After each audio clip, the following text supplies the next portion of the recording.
So your job is to look at this particular patient that is given to you with a specific, it will be a short case, not a long case. And the first question the examiner is going to ask you, yes doctor, what is the diagnosis? So you have to be precise about it. The usual patient is a CP spastic diplegic. Cerebral palsy, spastic, diplegic. So there are these three sets of words that are very, very significant. So the next question the examiner asks you, why do you say? Exactly as Dr. Dhal said, what is it? Why do you think so? So you need to say, why do you think so? So first of all, why do you think it is cerebral palsy? Cerebral palsy is something which is happening at the perinatal period. And it is characteristically non-progressive. Like you have in polio, it is non-progressive. Cerebral palsy is non-progressive. Okay, so the neurological lesion that is there is non-progressive. Okay, though the deformity may worsen with growth, but the neurological status is non-progressive. So you need to know the difference between the two. What do you mean by neurological deterioration? If the child has achieved a milestone and then has lost that milestone, say he has achieved bladder control and is losing it, or he has achieved the ability to stand and then is losing the ability to stand or sit. That is a milestone that is achieved, that is lost. You know this child has got a neurological deterioration.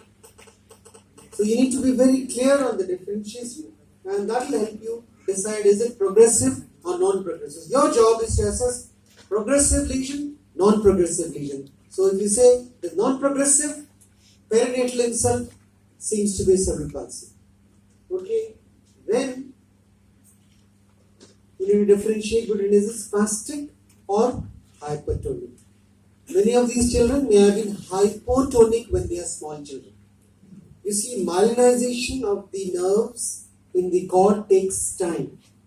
And until that, you don't get the reversal of the normal plantar response to the normal plantar response. Otherwise, it will be upgoing. So in a less than 2-year-old, it's difficult to diagnose cerebral palsy because it takes about 1.5 to 2 years before myelinization happens. So to say a child is cerebral palsy, usually your case will be more than 2 years old. You will have the classical sign of spasticity. Spasticity is a velocity dependent increase in tone. So the operative word here is velocity dependent, which means you flick briskly, there is a severe increase in tone. You push slowly, gradually it will allow you to come to a more corrected position. So the velocity dependent is what is typically seen in cerebral palsy because it is a cortical lesion in the cerebral cortex. When the lesion is extending to the basal ganglia, that is usually seen in very severe cerebral palsy patients. You may have hypertonicity, you may have lead pipe type of fragility. That is the deeper the basal ganglion involvement. These are not velocity dependent increase in tone. There is an increase in tone, but that's not velocity dependent. So you need to demonstrate a velocity dependent spasticity. And then why diplegia? So I said cerebral palsy, upper motor neuron lesion, characterized by upgoing plantars, unilateral or bilateral, non-progressive neurological insult, present from around birth, that is cerebral palsy. Diplegia, the geographical classification of spasticity is what helps to determine is it diplegia, hemiplegia, monoplegia, depending on what is the extent of the problem. Is it the single limb alone? Monoplegia. One whole side? Hemiplegia. Lower limbs and upper limbs involved, but lower limbs more involved? Diplegia. So the most common variety that you have in cerebral palsy is a diplegia. That's what you will get as a case for your long case. You do have other classifications, spastic, dyskinetic, mixed red, athetoid, but don't worry about those. Athetoids will not be kept in the exam for your examination. It will be a CP spastic diplegia. The chances are it will be diabetic unless the patient shows abnormal movements, and you do have athetoid movements in some of these patients. Again, onset is perinatal And you need to know key milestones for a child. You're not a pediatrician, you're not a neonatologist, so you may not remember all the milestones that a pediatrician remembers. But you need to remember when he's head holding, 6 weeks. When he's sitting, 6 months. When he's standing, 8 months. When he's walking with support, 10 to 12 months. Walking independently, 15 months. 17 months.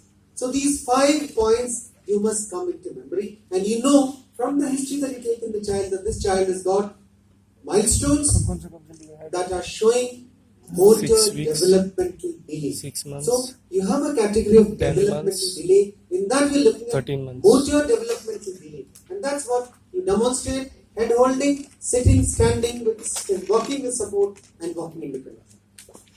You do have classification, gross motor function classification system, looking at the motor ability of the child, grade 1 to GMFCS 1, GMFCS 5.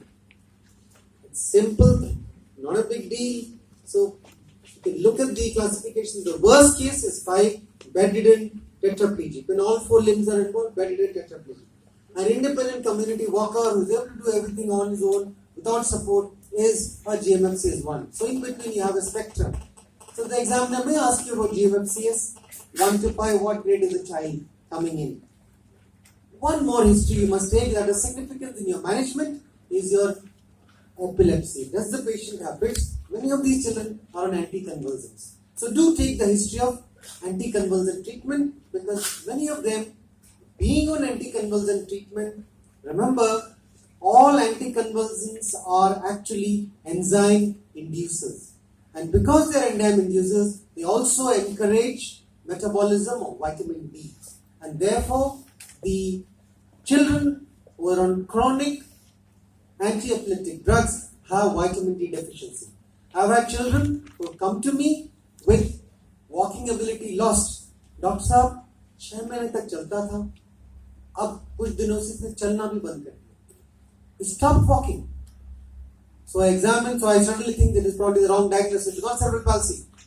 Examine carefully, I find bone tenderness, I get an X-ray done in the pelvis, I do see changes of oscillation. Or I do changes of rickets, that's frank rickets. And in these cases, they may become non-walkers just because anticonvulsants, enzyme induction, and they have loss of walking ability. So you need to elicit that also. You need to be gentle with the children, you have to be patient. They have been to enough number of white coats, remember that. So don't start putting them onto the bed and examining them. Be patient. Your examination starts once a patient comes to your room. Is the child carried? Does he look old enough to have walking ability and is not walking and is still carried? How is the response? Is he holding his head like this child? Without touching her, I watch her. She's alert. She's watching what's going on. She's bending her head. She's upholding her head nicely. She's sitting cross-legged because of the way she's sitting. So without touching her, I know that she doesn't have adductor spasm. She's sitting nicely cross-legged. Okay, so she could be doing W sitting, but she's not doing W sitting. I'll come to that little later. But she's sitting cross-legged nicely, holding her head, using both her hands. See again, you put your hand out. I normally give a candy to these children, and when I do that, I'm actually testing for a lot of things. When I hold out a candy to this child, I'm actually checking for the child's 1, visual ability. Number 2, recognition of an object. Number 3, handedness, right-handed or left-handed. Which hand is she going? And number 4, her coordination to get to my hand and pick up the candy and take it back. So it's a complete exercise that I do.